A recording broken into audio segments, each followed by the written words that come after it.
But not rapists? Well, it depends on the case-by-case basis. However, they will be returned to their country of origin, and it will be up to that country what they do with them, whether they put them in prison in that country or whether they choose for them to do as they wish. So what, I mean, you are Minister for Victims. What is your message to victims on the prospect that someone who is a victim of a crime and the person that committed that crime and is convicted, no less, of that crime, may not serve a single day in prison, even for crimes as serious as rape? But a rapist might not spend a single day in jail, which I think is striking. And I guess, just to reiterate the original question, what is the message to victims of those crimes? This strategy effectively outsources punishment to other countries, including for grave crimes like as rape. For victims, justice means taking a chance on another country's legal system. Make sure you like and subscribe. So all of the information will be given to their country of origin, but ultimately it is up to that country of origin what they do with that individual. Well, which is something, but I think for a rapist, that's not going to be much sympathy for the victim. Probably for the population at large, it's probably something people would think needs to have a deterrent. Those people need to be punished, even if it costs money. We are deporting them, no right to ever return. But what I want to say to victims is that I'm really sorry about the mess that was left to you after the previous government that we have inherited, and we've had to come in and take the action that people may not be happy with, but we've had to take that for the sake of public security because of the mess we inherited in our prisons, in our court system, with victim services, and we are taking action to address that, and we will be addressing that for victims directly. What happens once criminals depart the UK is beyond the government's control. What was the result? A two-tier legal system in which the punishment for the same crime is totally based on nationality. On the flip side of this, is this a policy purely aimed at reducing prison populations, or is it also aimed as a deterrent for small boat crossings and illegal crossings? It's both. It's both, but ultimately we will always ensure that there is a prison place in the United Kingdom for someone who requires it. But this is also a deterrent to say that if you come here illegally or legally and you commit a crime, then you will be deported with no right to return, because being here in the United Kingdom is a privilege, it is not a right. So this is why we're doing a deport now, appeal later, because we know that some of the eligibility under the ECHR has been abused, particularly Article 8, which is the one everyone knows about or hears about, which is the right to a family life. And there are spurious reasons being brought forward by individuals to claim the right to remain in the UK under this article. That was costing the UK taxpayer £9 million a day. You know, and as I already have said, it's costing £54,000 to house a foreign national criminal in our jails in England and Wales. All of this is costing the taxpayer money. They want us to get to grips with this. Despite the security terminology, the emphasis is clearly on financial and logistical pressure. This makes punishment a budget problem, with cost savings taking precedent over ensuring convicts spend their term in UK custody. Make sure you like and subscribe. I just wanted to touch on those countries, because the 23 countries, I see the likes of Finland, Canada, Australia, for example, on the list. I can't imagine many of the illegal small boat crossings come from Australia for obvious reasons. It'll be a long way to come. Do you have a percentage number of the small boat crossings that come from these 23 countries? Is it going to address 10% of those people? So you listed some of the countries. There's also Botswana, Guyana, Estonia, Albania on this list of countries that people will be deported to and appealing later. But just because those 23 countries are where we're doing the deport now, appeal later, doesn't mean that we can't deport foreign nationals from any other country. This is what we're saying. But this is just where they'll be appealing from in their own country of origin. So yeah, I guess my point on this is, will it make a big difference throughout the rest of this year to small boat numbers?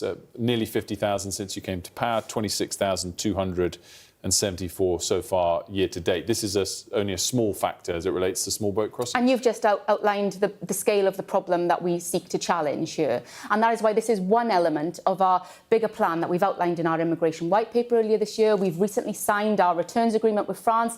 Due to its narrow scope, this will do little to address the majority of unlawful migration situations. Publicly, it appears harsh. Nevertheless, in fact, it only applies to a small percentage of offenders, leaving the rest unaffected. And you've just outlined the scale of the problem that we seek to challenge here. And that is why this is one element of our bigger plan that we've outlined in our immigration white paper earlier this year. We've recently signed our returns agreement with France. Hopefully some of your viewers will have seen the scenes of those first people coming over on those boats being detained, and we hope to be removing them to France, very soon. This comes as a package. This isn't just one thing that we're doing. And when will we see the small boat numbers come down? Well, we're seeking to bring them down, as soon as possible. We've already brought the number of asylum hotels down from 400 at the peak of the previous government to 200 now. Throughout the rest of this year, to small boat numbers, nearly 50,000 since you came to power, 26,274 so far year to date. These are the practical solutions that we're doing just to do just that. The numbers remain stubbornly high, but the minister refuses to establish measurable goals or timelines. Without concrete targets, as soon as possible becomes a political evasion device, allowing failure to be reframed as continuous progress. OK, well, we'll wait to see when the numbers do come down. Just wanted to ask a little bit as well about the Palestine Action protests over the weekend.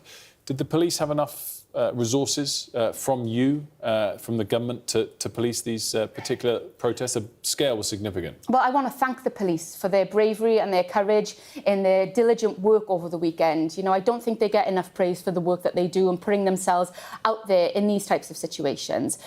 The right to peacefully protest in our country is a cornerstone of democracy, and of course it must be protected. But Palestine Action are a prescribed terrorist organisation, and there are reasons why they are a prescribed terrorist organisation. Their actions are not peaceful. They are violent. They've caused criminal damage to RAF aircraft. We have credible reports of them targeting Jewish-owned businesses in the United Kingdom. I guess the question then would be, have you as a government sufficiently communicated those problems with supporting Palestine Action? There were 522 arrests yesterday. That exceeds the total number of terrorism-related arrests for the entire previous year. Based on Home Office data, that was 248. In one day, we had 522 terrorist-related arrests.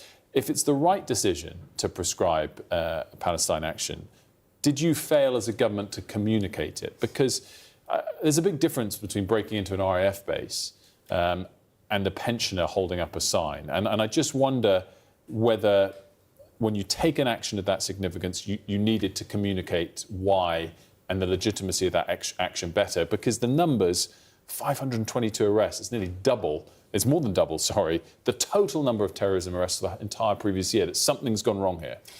You will be aware, Wilf, and hopefully your viewers will be aware that there are reasons related to national security as to why we can't fully disclose the reasons as to why they have been a prescribed terrorist organisation. However, we have got the credible evidence that we have been able to make public about their violent criminal damage. As you've said, millions in costs to an RAF aircraft. We have got reports of them targeting Jewish-owned businesses, as well as links to hostile state actors. So it's important. While security concerns may exist, refusing to clarify the reasons for prescription risks fostering mistrust and misinformation. Without transparency, the arrests appear harsh, and peaceful protesters risk being lumped in with true extremists. So they'll go to jail? Well, look, action has been taken, arrests have been made. There is a limit of up to 14 years in prison if you support a prescribed terrorist organisation here. I guess just finally, if you're saying that there's information you can't disclose as to why you prescribed them, do you have some sympathy for the 522 people who were arrested yesterday, if they're not aware of the full facts? I would. So it's important that we recognise here that the government took the action it did in order to protect the public, and those showing support for a prescribed terrorist organisation will feel the full force of the law. The sanctions are strong, but if the public does not grasp the evidence supporting the prohibition, it is an ineffective tool. Without trust in the decision-making process, harsh punishments risk being interpreted as political repression rather than legitimate counter-terrorism. Let us know what you think down below.